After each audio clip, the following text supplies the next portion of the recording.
Good evening. Tonight, I'm going to tell you another strange and unusual story of the unexplainable which lies behind the veil. Tonight's story is again based on one of those true but utterly unexplainable happenings which occur time and again from country to country and from age to age. George Bosworth was a modern man of his time in every sense of the word, and had his story occurred to another, he very probably would have been the last man in the world to believe a word of it.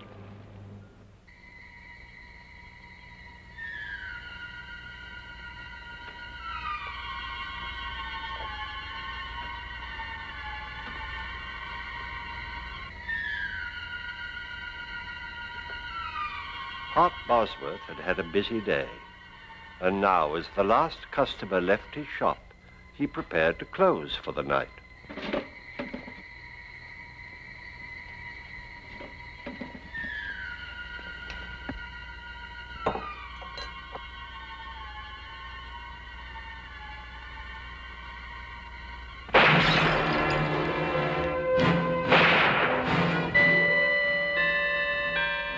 At this same moment, 150 miles at sea, George Bosworth prepared to retire, completely unaware of the incredible events which were about to occur.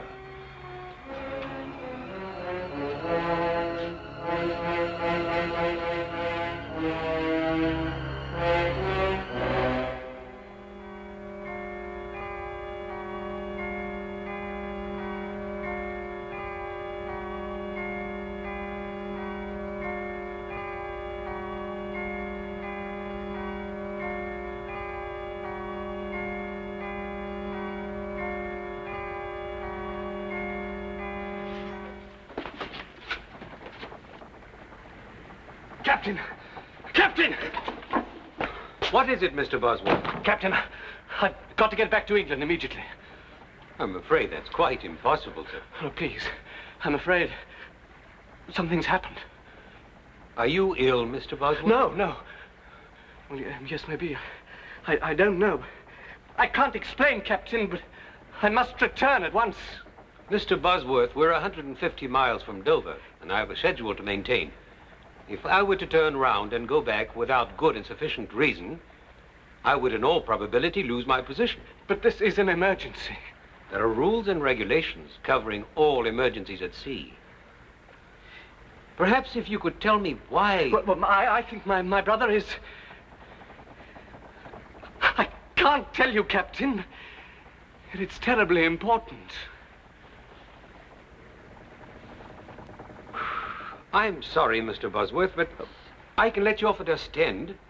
There you can make connections with another ship and be back in England by tomorrow morning. What time will we dock? We should be there within the hour. I pray God, Captain, we're not too late. Bullet wound through the arc, fired at close range. Man's been shot. He's dead right enough. From the looks of things, nothing has been taken except money. Cash drawers empty. Which leads me to deduce that the motive for the crime was robbery. Got that, Orton? Yes, sir.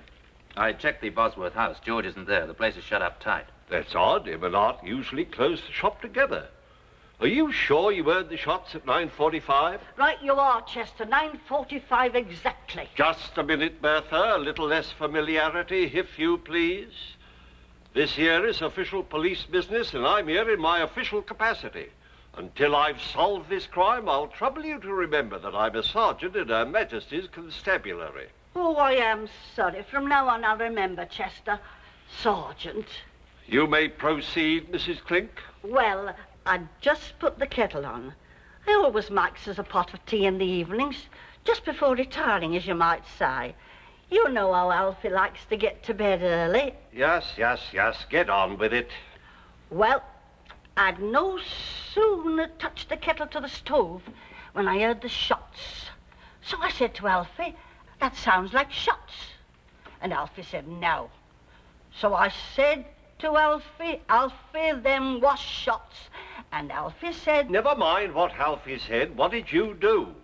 Well, the only light that was on was in Aunt Bosworth's shop. So I run down here to see if he'd heard them too. Imagine me horror and surprise to find poor Mr. Bosworth lying there in a pool of blood.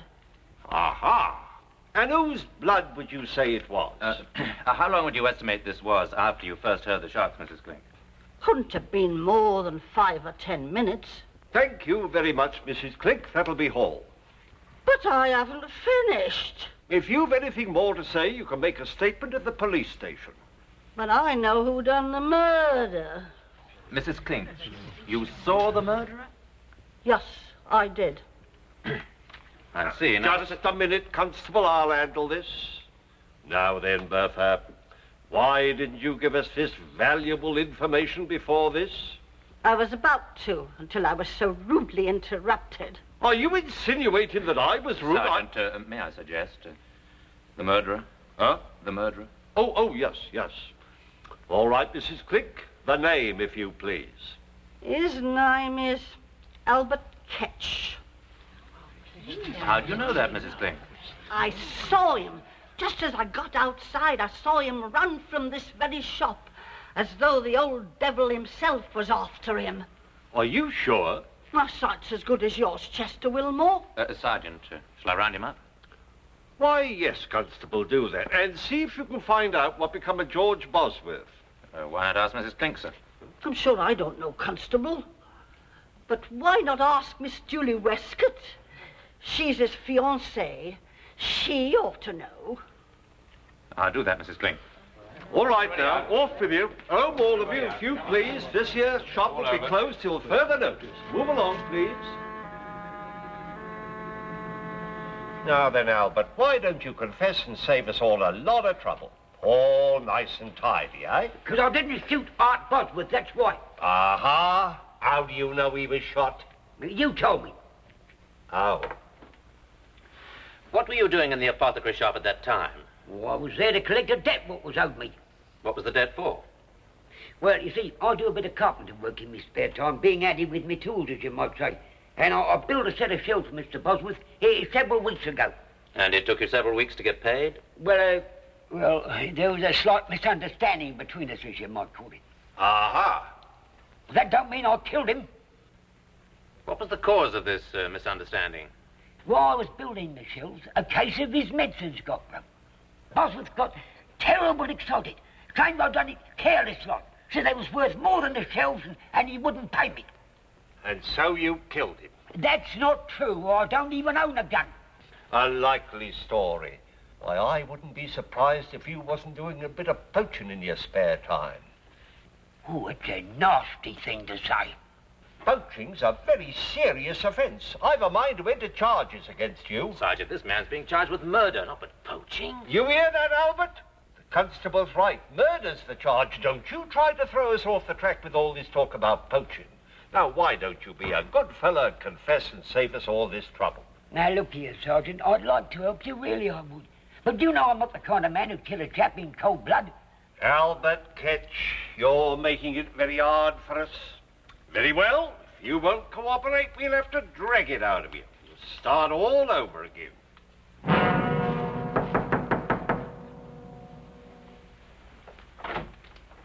George, darling. What's happened? Come inside. Something's happened to Hart, hasn't it? Sit down. No, tell me. Yes, George, Hart is... Hart's dead. Too late. I'm too late. George, you were on your way to France. How did you get back so quickly? I had a feeling something was wrong. Who shot him? Who told you he was shot? Do they know who did it? The police have arrested Albert Ketch. Albert Ketch?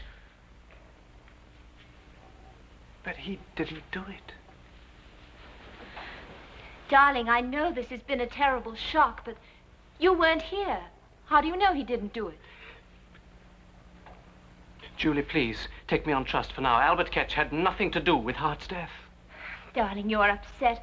Why don't you lie down for a little while? I'll bring you some tea. No, please, I've got to convince the police that they're making a mistake. They've no reason to hold Albert. Darling, you asked me to trust you. I do. You know that. Can't you even tell me how you can be so certain? Julie, have I ever shown any signs of insanity? Of course not. Well, I haven't told you yet how I came back so quickly or why. I never even got to France. Because on the boat I had a vision. Of what? The whole thing. The whole thing? Yes. I saw the murder being committed.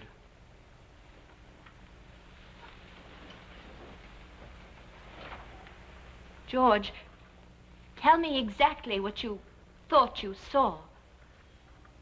Well, I was washing, getting ready for bed, and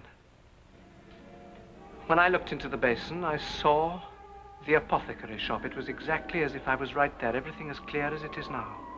You must have been dreaming. No, I saw Hart by the shelves. And then I saw the murderer come in and shoot him. You saw the murderer? Who was it? I don't know.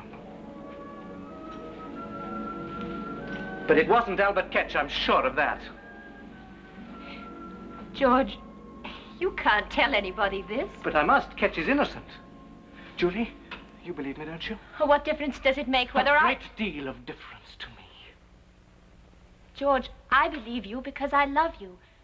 But if you tell this story to the police... No, that's a chance I must take. That's a chance you must not take. But they'll hang Ketch. Listen to me, George. There's nothing you can do. If Ketch is innocent, he has nothing to fear. But you, if you tell this fantastic tale to the police, you'll be ruined. Julie, a man's life is in danger. How can I think of myself? Well, then think of me. You know they won't believe you. At best, they'll call you insane. And how will I feel? Hearing people talk behind your back, pretending I don't hear them, whispering? Julie, Think this of is not... Hart. You know how he worked to build up the shop. Will you let all his work go for nothing? Well, that's what'll happen. Do you think people will do business with a man who sees things? I'm sorry, Julie. Whatever anybody thinks, I've got to try.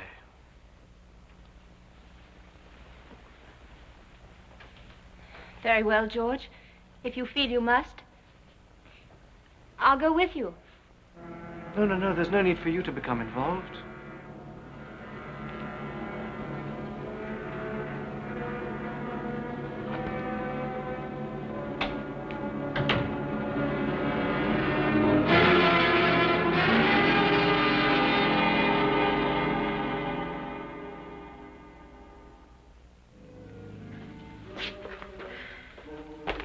Nothing back there, sir. Oh. Well, in that case, we'll have to continue our search in here. Ah, Mr. Bosworth, sir. Allow me to offer my condolences in this horrible tragedy. Thank you, Sergeant. They told me at the police station I'd find you here. May I ask what you're looking for? Clothes, Mr. Bosworth, clothes. And have you found any? Almost. But don't you worry, sir. We have the fiend what done this foul deed. If you mean Albert Ketch, Sergeant, he didn't do it. Why do you say that, sir?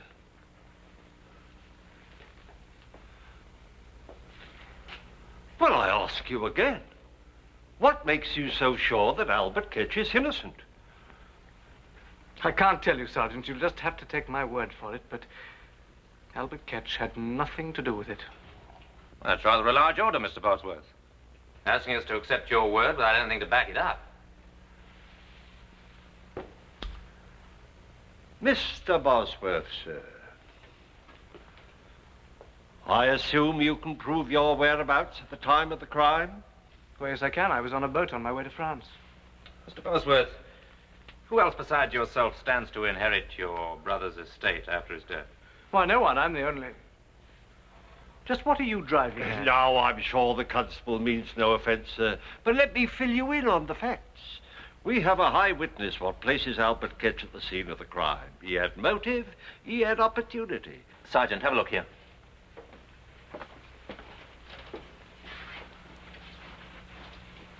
Looks like an O. It's a bullet hole, I think. Have I your permission to... Help yourself, Constable. It's rather a small caliber. As you say, very small. I'm sure it comes from a derringer. A derringer? Well, wouldn't that prove that Albert Ketch had nothing to do with it? Why do you say that? Well, what would Ketch be doing with a little gun like that? Mr. Bosworth's right, sir. It's hard to accept the fact that Albert Ketch would be in possession of a derringer. Unless it was deliberately given to him by somebody. Now, look here, Constable. So you refuse still to tell us why you think Albert Ketch is innocent? I can't tell you, Sergeant. I'll submit a possibility to you, Mr. Bosworth. I'll submit it's possible you needed money badly enough to want your brother out of the way. I submit that your insistence on Albert Ketch's innocence may very well be more than just a desire to see justice done. And what do you have to say to that, Mr. Bosworth? Nothing. Am I under arrest? Not as yet, but I shall have to ask you to remain within call.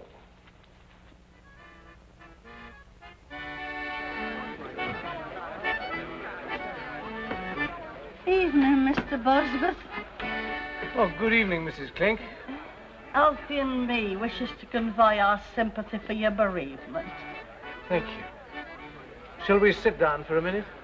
Oh, yes, Doc. Thank you. He was a fine man, your brother. A fine man. Always willing to extend credit until Pi died, and never too proud to step in and have a lift with us. And his scales was honest, too. Yes, it was a terrible shock to me, Mrs. Clink. I can well imagine, but never you fear. Albert Ketch shall get what he deserves. Why is everyone so certain that Ketch is guilty? Lord bless you. Who else could it be? I saw him myself. You saw him? Of course I did. Has nobody told you? That Chester Wilmore. I am the most important witness. Are there any other witnesses? Not a one, and no more are needed, I can tell you that. Of course, Miss Westcott might have seen the whole thing. Had she been there 5 minutes earlier. Julie? What's she got to do with it? Of course, she might have been killed if she had. Yeah, but tell me, how does Julie fit into all this? Well, I'd just stepped out of my house for a breath of air before putting the tea on for Alfie and me, when I sees Miss Westcott going into the apothecary's shop. And it was hardly 5 minutes later when I heard 2 shots.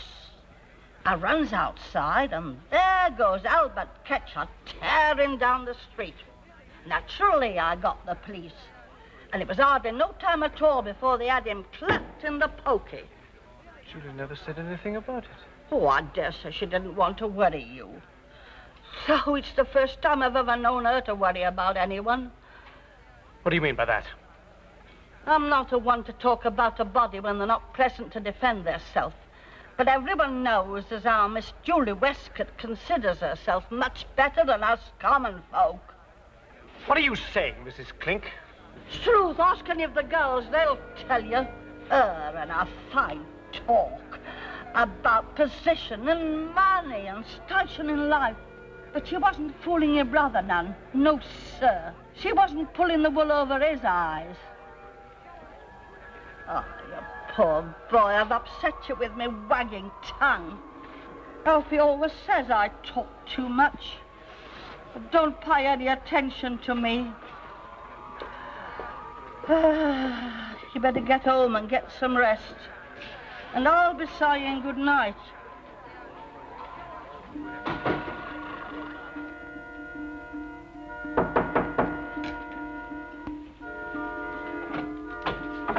George, darling, I've been frantic. Where have you been? I've been walking.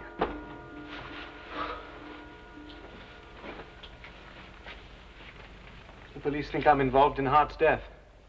George, are they mad? How can they think you had anything to do with it? They have the murderer. No, they haven't.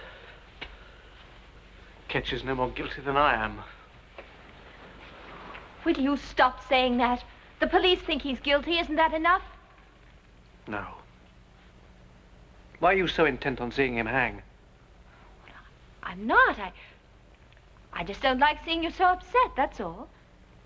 Julie, was there ever any trouble between you and Hart? Of course not. You know how fond of him I was. Except, well, he thought I was too ambitious, didn't he? Well, Hart was an old-fashioned man. He thought a woman's place was in the home. George, you know I only want what's best for you, don't you? Yes, of course. A woman needs security, a home, children, a husband she can be proud of. I know, you've been very patient. Well, not really, George. There were times during the last 5 years when I wanted to scream. When I wanted to say to Hart, why won't you pay George enough money so we can be married? He's earned it. He deserves it. But that's all over now. We can be married right away, can't we, George? Well, once a decent interval has gone by. Darling, we'll be so happy.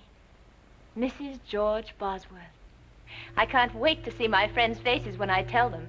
They didn't think it would happen, you know, really. They didn't think I knew they were snickering behind my back. As if I couldn't tell what they were thinking.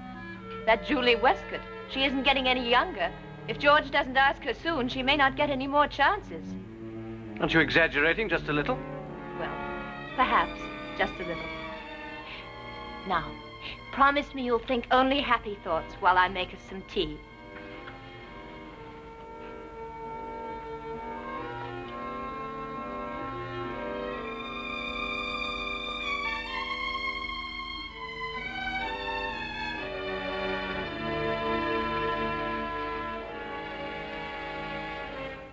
Julie?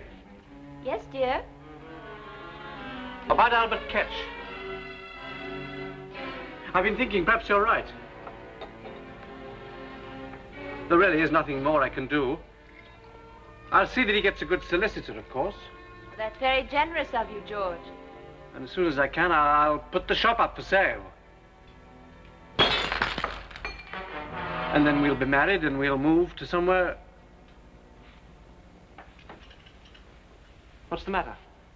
What did you say? We'll be married as soon as I can sell the shop. You can't sell it. Why not? Oh, I know how you feel, but I can't stay here where everything reminds me of Hart. You don't know how I feel. Julie, what's the matter with you? Weren't you listening to me? We live here. Our friends are here. You're an important member of the community, and I'll be your wife, George. They'll respect us. As long as we're together, what does it matter where we live? I won't have it. The shop is doing well here. We have money and position. Do you think I want to start again at the bottom? Not knowing anybody, not being anybody? I forbid it. Julie, you're losing your perspective. I welcome your help, but I must make my own decisions. Welcome my help? Well, that's funny, George. Without me, there'd be no decision for you to make. What are you saying? You've had 5 years to make a decision, but your precious brother stood in the way. Well, I made it for you. He's gone, and I won't let you throw away everything I've worked for. George, listen. I did it. For you, for both of us. How could you? Julie! I wanted you. I needed you. Hart stood between us, and I couldn't bear it any longer. But it's all over now, George. He's gone. There's just the two of us. And we'll be happy, George. You'll see. George, don't leave me. Please. I'm going to find Sergeant Wilmore. George! George!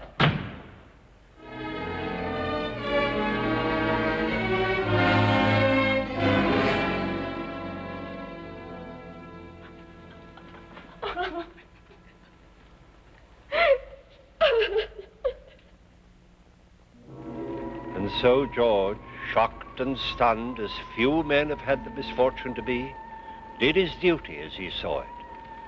Bereft of brother, fiancé, he still had a life before him.